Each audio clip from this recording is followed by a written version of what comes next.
Welcome to Authentic with Brazil 201. I'm your host, Brazil 201. And honestly, we're going to go straight into it. No witty intro, no anything, because I watched the Karine Jean-Pierre podcast interview with Tim Miller. And because her name is too fucking long and I think she's a fucking idiot or a Tylenol American or whatever fucking term you want to use, we're gonna just go KGP because I can't believe the amount of fucking stupid shit this woman has the audacity to say. I don't know if you know this, but it is October 2025. We've had 4 books now that all admit Hospice Joe has lost it. We also know Joe Biden has stage 4 cancer. And also, because of how stage 4 cancer works, it means Joe Biden most likely had cancer all of 2024. It also means, statistically, because Joe Biden is an 81-year-old frail man, he is most likely going to be dead by the end of 2026. You can say that's grotesque or whatever. That's just a statistical fact when you're an 82-year-old man with stage 4 cancer. Now, she apparently wrote a book and how she left the Democratic Party, and not in a way that any man can say it because, right now, the Democratic Party only represents three types of people: women, LGBTQ, and soy boys. That is it. It does not represent the working class. It does not represent any type of man at all, unless you're a soy boy that is being made in the white boy DNC factory that pops out Adam Mockler and Harry Sison and fucking, I don't know, the 2 Zoomers who work at the Bulwark, okay? Because she says, "I am disgusted what the Democratic Party did, throwing Joe Biden under the bus." I don't know if you know this, but Joe Biden could not fucking speak. Joe Biden looked like a hospice patient. Joe Biden is actually, I guess, technically now a hospice patient because he's going to be dead within the next fucking 20 months due to stage 4 cancer. Now, in her fucking interview with Tim Miller, she says Joe Biden spoke to the press more than Donald Trump does. I don't know what fucking stupid shit this bitch is saying, but this fucking bitch is a fucking Tylenol popping idiot, okay? I don't know if her mother took a lot of Tylenol while she was pregnant, or she takes a lot of Tylenol right now, or whatever the fuck is happening. But boy, this is why the average person viewed the Biden administration as just a DEI factory, because the amount of incompetence from all the diverse people who work for the Biden administration, where everyone now just believes, well, they only hired them because they were diverse, not because they were qualified. Because this fucking woman says Joe Biden spoke more than Donald Trump does. I don't know if you noticed, but Donald Trump is fucking omnipresent in all our fucking lives. He is top of mind every day, whether you think about him or not, from all the fucking chaos shit. I don't give a shit about the shutdown, but fine, you want to fucking bomb random Venezuelans, the Chicago mass deportation raids, his probably attempt to denaturalize Zoran and deport him, which, you know what, I'm not really going to be mad at because I don't fucking like Zoran. Um, the tax bill, the fact that everything Trump does is a fucking press interview. Okay, I'm gonna sign this fucking executive order. I'm gonna call it the fat shot. I'm gonna make the AI of a fucking fucking 16 taking a shit on Harry Sison, which is hilarious because Harry Sison is a fucking ugly bitch. But do you see the incompetence? Joe Biden, first of all, after the hospice, if let's flash back here. After the hospice debate performance in June of fucking 2025, there was the NATO summit thing that was about 2 to 3 weeks later, where everyone was like, "Oh, rooting for Biden to fail because he can't speak," or whatever, that they're like, and world leaders were like, "Yo, I don't think he's there," or like, it is amazing how fucking stupid this woman is, and she is fucking stupid. And, like, no one gives a shit she quits the Democratic. Who gives a shit what this fucking bitch has to say? And which is gonna go into the next aspect of a lot of things, because I think anyone from the fucking who worked on the Kamala campaign or was a part of this Biden does not have dementia situation is a fucking idiot and should not be listened to. Also, whoever said, like, "Open the borders," or whatever, because the only person I like that, is involved with the Biden administration or was or whatever is Stephanie Fillman, who seems to be the only one who's, like, is like, "Yo, I don't like."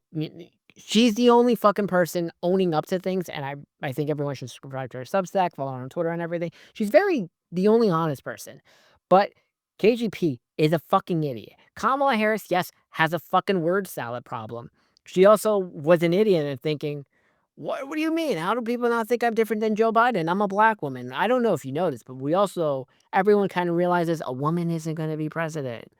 Well, a Democratic woman isn't gonna be president because, I know this, a party that is fucking bleeding men and a party that only represents women, LGBTQ, and soy boys, it's not winning a fucking general election, no matter how many fucking people dislike Trump. Because as we're seeing in the data, as well as people may hate Trump, they hate the Democratic Party more because the D is such a fucking bitch thing. And we're gonna get into the next aspect as we see with the Maine Senate race.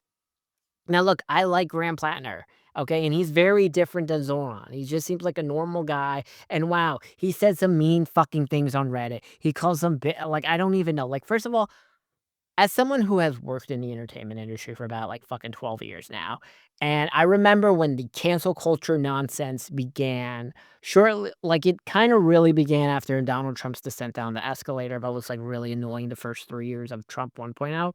I remember when I got my first gig at Viacom at MTV, and they had, like, a connect because the way they got Plattner is using the Wayback Machine, so I already knew about how this nonsense would work for my future and the way they do when they hire talent, is that um, Viacom at the time had a connect where like, "Hey, send us all your social media. It's gonna be excluded from the Wayback Machine, so people can't do the cancel culture gotcha bullshit." Because this is aware of it, okay? Which is what they're doing to Plattner, as well as the fact like, "Oh, you said mean tweet." I don't know if you noticed, but anyone who's like under 45 has a gigantic digital footprint. Let me just tell you mine because I am not fucking sorry about it. I have said ugly fucking fat people need to get Ozempic. I have multiple times said my obsession with fucking basic white girls with great Lily Collins, Ella Purnell style eyebrows, and I will not fucking apologize to that. I have said that, yo, beauty does not come from the inside because this is real life and not fucking Disney Channel, okay?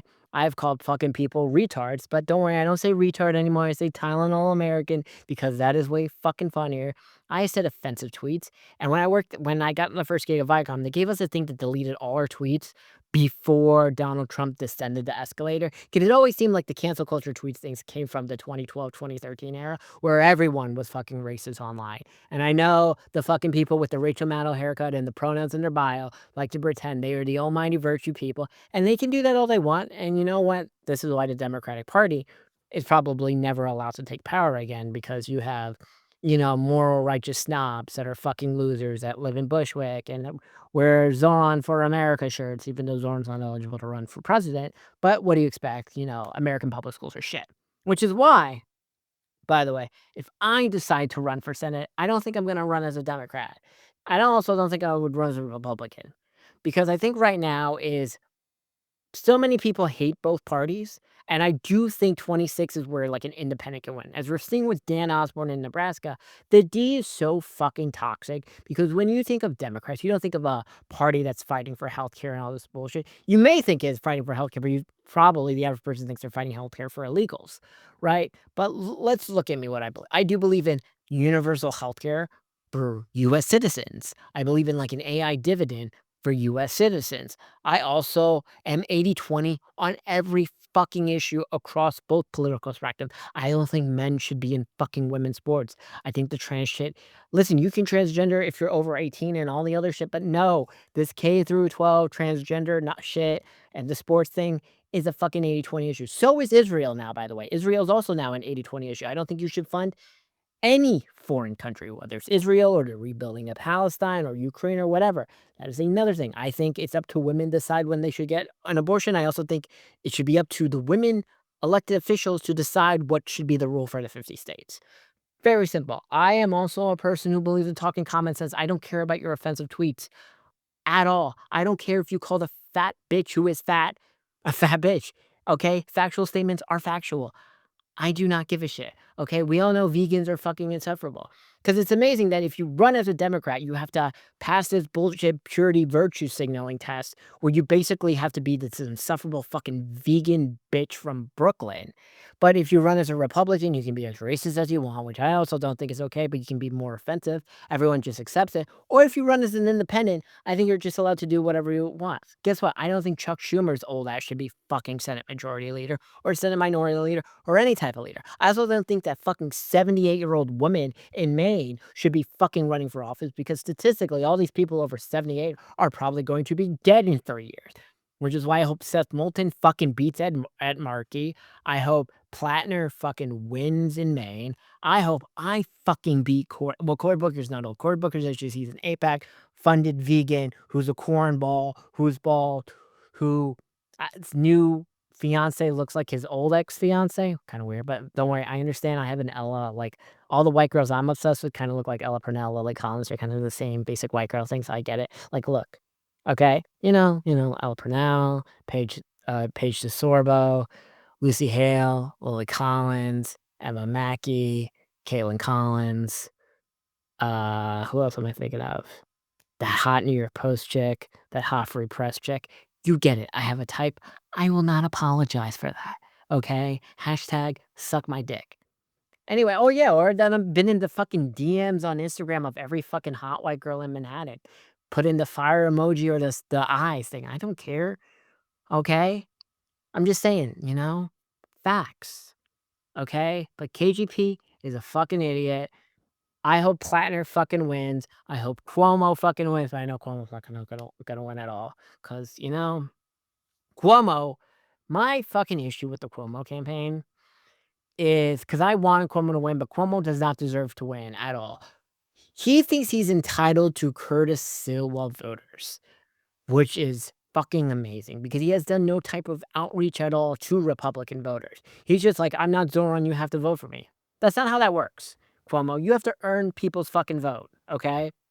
And I bet if Cuomo tried a little bit, he probably could have pulled this off. But Cuomo and Melissa are fucking doing an awful job at running a campaign, and they fucking deserve the loss to this nonsense because Zoran has been stuck at 45 to 47 the entire fucking time. And Cuomo gains things, but Cuomo, like, it's so annoying. But yes, I hope Platner wins. I hope Mallory McMorrow in fucking Michigan wins.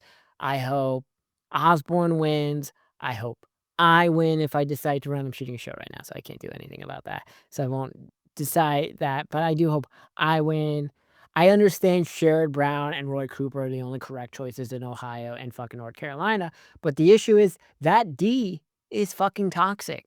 Okay, I think having the D next to your name automatically costs you like 6 to 8 points now because of what everyone is fucking associates with the Democratic Party. It's like that annoying fucking 200-pound or 250-pound person who wears the fucking panda costume who's like, I'm a proud socialist, and is like the most annoying fucking woke person alive, okay? When the Democratic Party is represented by a 250-pound panda, KJP, fucking Harry Sison, people with Rachel Maddow haircuts, no wonder why everybody fucking hates them unless they're fucking insufferable. Like, yeah, you think I wanna fucking listen to John Lovett? Fuck outta here.